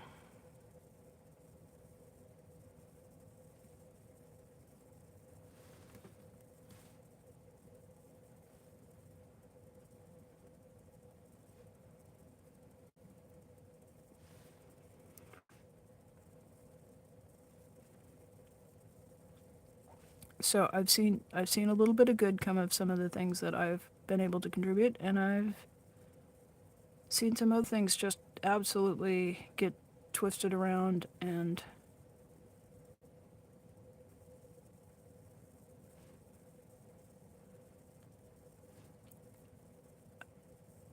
be misused. I'm just gonna misused, I think, is the way to. And I had these same kind of concerns when I was back when I was a lawyer, when I was an attorney. I didn't like to see my work be used to harm people or to be oppressive to people. I wanted my work to uplift people and make their lives better.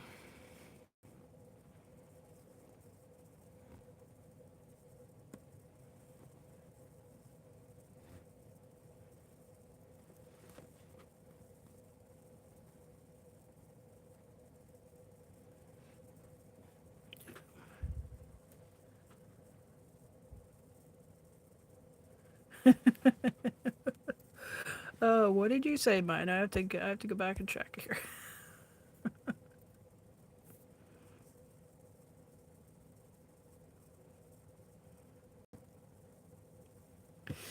Maya says that sometimes she gets up before her filters get up. That's me every day. Like, did my filters ever? Where did I leave those damn things? Shit.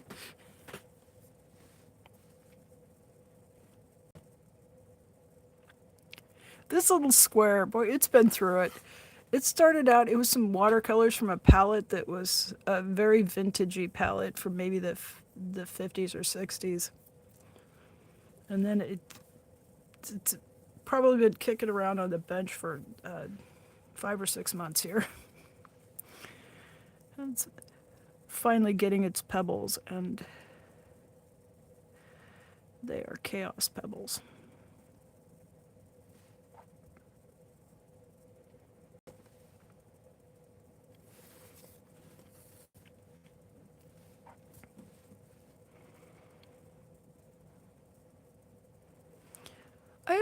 I really like it if I see people out and about. I love it when they stop by and hang out on my channel for, even if they can only stop in for a few minutes. And they're just, there's some crossover, but not enough crossover.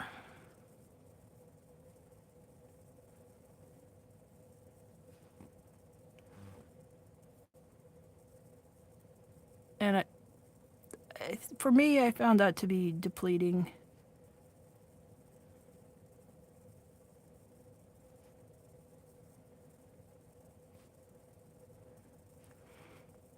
Of course, there are I dabble in several different communities, so there are some communities that where I'm in people's live streams, and then they pop in and they say hello here, and I really enjoy that, and I really appreciate that.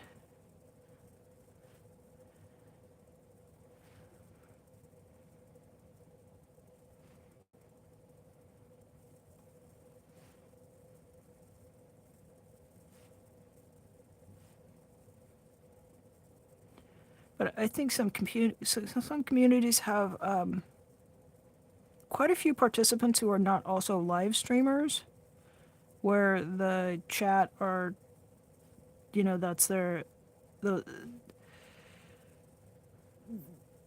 some channels have a lot of people in chat who only really interact with YouTube by coming on YouTube, watching and chatting. Like they're not live streamers, they're not running their own channels.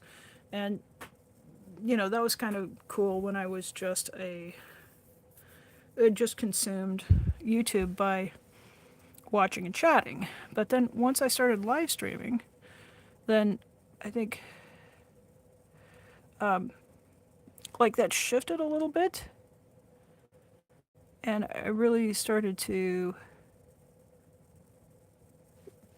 want to have the connections with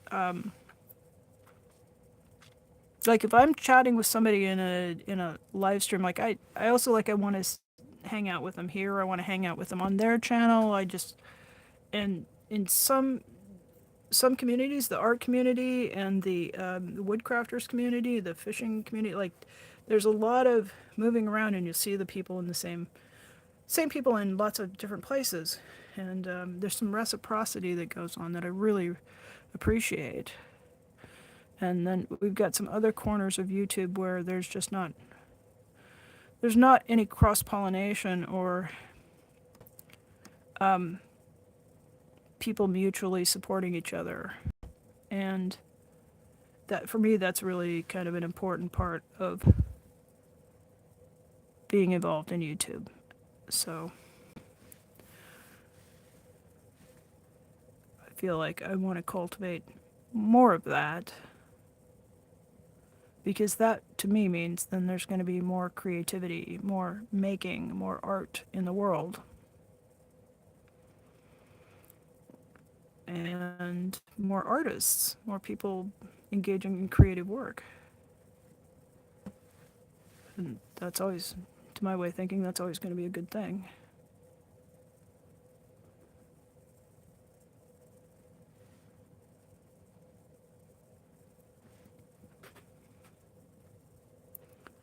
Yeah, I mean, I can think of places where I've spent literally hundreds of hours, and that person has never left a comment on my channel, never left never even done a flyby in my live chat.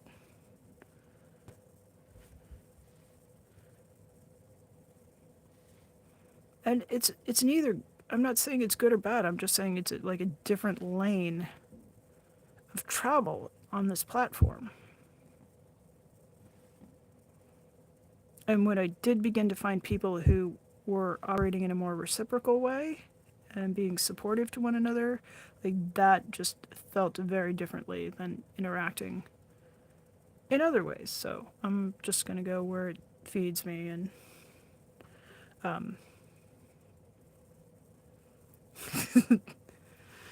well,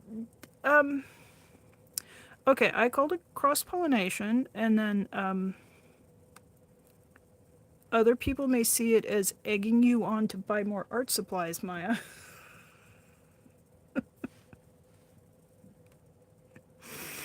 What was that? Yeah. Yeah, just go where your soul is happier. And if you like feel drained and you have to get off YouTube and go take a nap, then I just felt like maybe I was YouTubing wrong.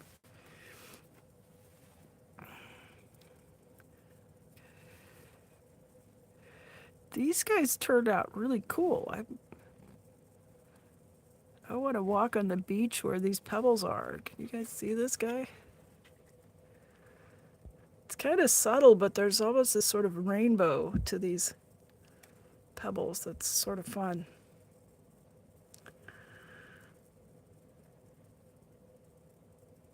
All right, time for the art show.